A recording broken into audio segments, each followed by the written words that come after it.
Hello friends, welcome back. இன்னைக்கு நம்ம healthy meals தமிழில் பார்க்க போகிறது ஒரு அருமையான ரொம்ப ஹெல்த்தியான, அதுவும் குழந்தைங்களுக்கு ரொம்பவே ஃபேவரட்டான ஒரு ரெசிபி தாங்க இன்னைக்கு நான் உங்களுக்கு செஞ்சு காமிக்க போகிறேன்.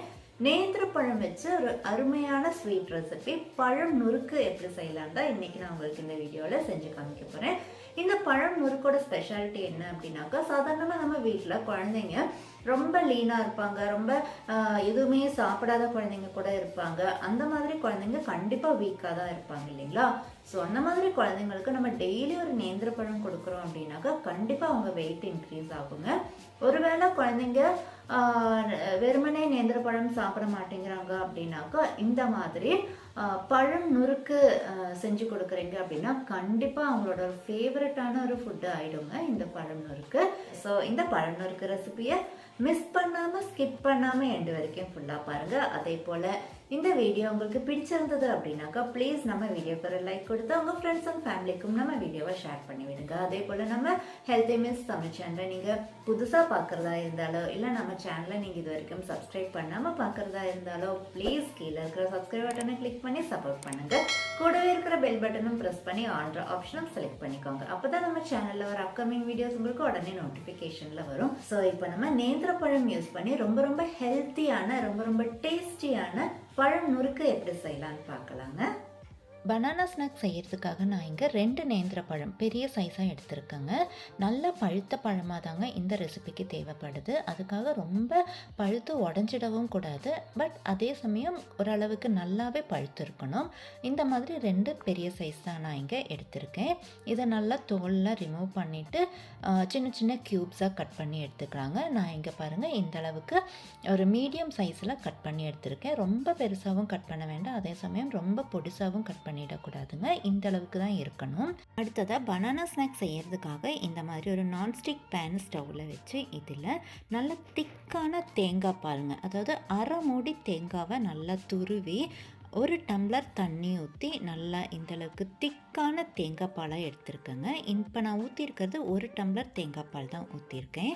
இது கூட நம்ம கட் பண்ணி வச்சுருக்கிற பனானாவையும் போட்டுடலாம். அதாவது நேந்திர பழம் தாங்க நான் இங்கே எடுத்திருக்கேன். வேறு எந்த பழமும் இந்த ரெசிபிக்கு நல்லா இருக்காது. அதே சமயம் நம்ம குழந்தைங்க வெயிட் போடுறதுக்காக தான் நம்ம இந்த ஸ்நாக் ரெசிபி செய்கிறோம் இல்லைங்களா? ஸோ கண்டிப்பாக நேந்திர பழம் தாங்க இந்த ரெசிபிக்கு யூஸ் பண்ணணும். இப்போ இதே போல் தேங்காய் பாலை நம்ம கட் பண்ணி வச்சுருக்கிற பழம் எல்லாம் போட்ட பிறகு ஒரு ஸ்பேட்ல வச்சு லைட்டாக இதே போல் தட்டி விட்டு ஸ்டவ்வை ஒரு மீடியம் ஃப்ளேமில் வச்சு வேக விடணுங்க.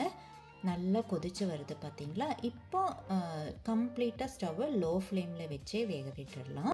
நம்ம போட்டிருக்கிற பனானா தேங்காய் பால்லையே தாங்க வேகுது, அதுவே ரொம்ப நல்லது. ஃபர்ஸ்ட் ஆஃப் ஆல் தேங்காய் பால் மட்டுமே நம்ம குடிக்கிறோம் அப்படின்னாக்கா நம்ம வயிற்றில் இருக்கிற புண்ணெல்லாம் காயறதுக்கும், அதே போல் நிறைய ஹெல்த் பெனிஃபிட்ஸும் தேங்காய் பாலில் இருக்குங்க. அதே போல் தான் இந்த நேந்திர பழத்துலேயும் நிறைய ஹெல்த் பெனிஃபிட்ஸ் இருக்குங்க. குழந்தைங்களுக்கு வெயிட்டே ஏற மாட்டேங்குது அப்படின்னா கண்டிப்பாக டெய்லி இந்த மாதிரி ஒரு நேந்திர பழம் வெறுமனே நம்ம நேந்திர பழம் கொடுத்தா கூட அவ்வளோ நல்லது. சில குழந்தைங்க பழம் அவ்வளோவா சாப்பிட மாட்டாங்கங்கிற போது இந்த மாதிரி நம்ம ஒரு ஸ்நாக் ரெசிபியாக செஞ்சு கொடுக்குறோம், ஒரு ஸ்வீட்டாக செஞ்சு கொடுக்குறோம் அப்படின்னாக்கா கண்டிப்பாக குழந்தைங்க சாப்பிடுவாங்க. பாருங்கள், நல்லா இதே போல் திருப்பி விட்டு வேக வைக்கணும். ஒரு சைடு நல்லா வெந்த பிறகு இதே போல் மெதுவாக ஸ்பூனை வச்சு திருப்பி விட்டு நல்லா வேக விட்டுடலாம். இது வேகிற இந்த டைமில் ஸ்நாக்குக்கு தேவையான வெல்லம் நம்ம கரைச்சி எடுத்துக்கலாங்க. அதுக்காக இங்கே ஒரு பாத்திரத்தில் 1/2 கப் அளவுக்கு வெல்லம் போட்டிருக்கோங்க. வெல்லம் போட்ட பிறகு 1/2 கப் அளவுக்கு தண்ணியும் ஊற்றி லைட்டாக கொதிக்க விட்டுடலாம். இதே போல் மிக்ஸ் பண்ணி விட்டு ஒரு கொதி வர வரைக்கும் வெயிட் பண்ணலாங்க. இந்த வெல்லம் எல்லாம் தண்ணியில் கரைஞ்சால் மட்டும் போதுங்க, ஒரு பாகு பதம் அந்த மாதிரிலாம் தேவையில்லை. ஜஸ்ட் இந்த வெல்லம் எல்லாம் நல்லா கரைஞ்சி அதில் ஏதாவது மண் தூசி இருந்ததுன்னா வடித்து எடுத்துறதுக்காக தான் நம்ம வெல்லத்தை இந்த மாதிரி செப்பரேட்டாக தண்ணியில் ஊற்றி கரைச்சிக்க போகிறோம். ஒருவேளை நீங்கள் எடுக்கிற வெல்லத்தில் கல் மண்ணெல்லாம் இல்லை, தூசியெல்லாம் இல்லை, நல்லா க்ளீனாக இருக்குது அப்படின்னாக்கா நீங்கள் டைரெக்டாகவே அந்த தேங்காய் பால்லையே போட்டுடலாம். பட் நான் எடுத்துருக்கிற இந்த வெல்லத்தில் கொஞ்சம் தூசியெல்லாம் இருக்கங்காட்டிக்கு தாங்க நான் இந்த மாதிரி தண்ணியில் கரைச்சி வடிகட்டின பிறகு நான் இந்த தேங்காய் பாலில் ஊற்றிக்க போகிறேன். அதுக்குள்ளே நம்மளோட தேங்காய் பாலும் நல்லா வற்றி பழமும் நல்லா வெந்து வந்திருக்கு. இதே போல் தேங்காய் பால்லையே இருந்து பழம் வேகும் போது அதோட டேஸ்ட் A1 இருக்குங்க. தேங்காய் பாலுக்கு பதிலாக தண்ணியில் வேக வைக்கலாம் பண்ணலாமான்னு கேட்டால் கண்டிப்பாக இந்தளவுக்கு டேஸ்ட் இருக்காது. இப்போ இந்த ஸ்டேஜில் நம்ம ஏற்கனவே வெல்லம் வடிகட்டி எடுத்து வச்சுருக்கோம் இல்லையா, அதை இதில் ஊற்றிடலாம். வெல்லம் ஊற்றின பிறகு ஸ்பேட்டுலா வச்சு லைட்டாக இதே போல் மிக்ஸ் பண்ணி விட்டுட்டு ஸ்டவ்வை மீடியம் ஃப்ளேமில் வச்சு கொதிக்க விட்டுட போகிறோங்க. இதே போல் தேங்காய் பால்லையும் வெல்லத்துலேயும் கிடந்து பழம் வேகும்போது அதோட டேஸ்ட் A1 இருக்குங்க. குழந்தைங்க கண்டிப்பாக லைக் பண்ணி சாப்பிடுவாங்க. பழம் சாப்பிடாத குழந்தைங்க கூட இந்த மாதிரி செஞ்சு கொடுத்தா கண்டிப்பாக விரும்பி சாப்பிடுவாங்கங்க. பாருங்கள், நம்ம ஊற்றிருக்கிற வெல்லம் லைட்டாக கொதிக்க ஆரம்பிச்சிருக்கு. ஸ்டவ் மீடியம் ஃப்ளேம்லேயே இருக்கட்டுங்க. நல்லா கொதித்து வந்த பிறகு பழத்தை இடையில திருப்பி விட்டு வேக வைக்கும்போது அதோட எல்லா பக்கமும் நல்லா வெல்லத்தில் செட் ஆகும். அதுக்காக தான் நம்ம இந்த மாதிரி இடையில திருப்பி விட்டுக்கிறோம். பாருங்கள், நம்ம வெல்லம் கரைச்சி ஊற்றிருக்கிற தண்ணியெல்லாம் நல்லா வற்ற ஆரம்பிச்சிருக்கு. இன்னுமே வற்றி வரணுங்க. அதுக்கு முன்னாடி இன்னும் கொஞ்சம் பொருளெல்லாம் நம்ம இதில் சேர்த்த வேண்டியது இருக்குது. 1/4 ஸ்பூன் ஏலக்காய் தூள், 1/4 ஸ்பூன் இஞ்சி தூள், கொஞ்சமாக ஒரு பிஞ்ச் அளவுக்கு மட்டும் உப்பு, இது 3ம் சேர்த்து நல்லா மிக்ஸ் பண்ணி விட்டுடலாங்க. இஞ்சி தூளெல்லாம் போடும்போது அதோட டேஸ்ட் A1 இருக்குங்க. அதாவது உப்பு, காரம், லைட்டாக அந்த இஞ்சி தூளோட காரம் இதெல்லாம் சேர்ந்து வரும்போது அதோட டேஸ்ட்டு ரொம்பவே நல்லா இருக்குங்க. குழந்தைங்க ரொம்பவே விரும்பி சாப்பிடுவாங்க. பாருங்கள், இன்னுமே நல்லா நம்மளோட பழம் திக்காக ஆரம்பிச்சிருக்கு. இப்போ இதில் கடைசியாக 1 ஸ்பூன் நெய்யும் ஊற்றிக்கலாங்க. நம்ம இது வரைக்கும் இதில் ஆயிலோ இல்லை நெய்யோ எதுவுமே ஊற்றலை. இப்போ கடைசி ஸ்டேஜில் மட்டும்தான் நான் நெய் ஊற்றிருக்கேன்.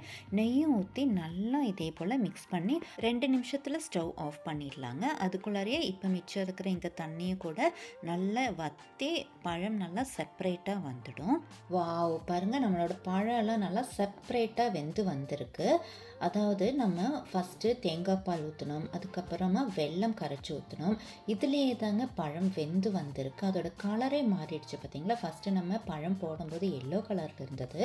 இப்போ நல்லா தேங்காய் பால்லையும் வெல்லத்துலேயும் வெந்து ஃபுல்லாக கலரே மாறி நல்லா டார்க் கோல்டன் கலரில் வந்திருக்கு பார்த்தீங்களா. இந்த மாதிரி தாங்க நம்மளோட பழம் நுறுக்கு இருக்கணும்.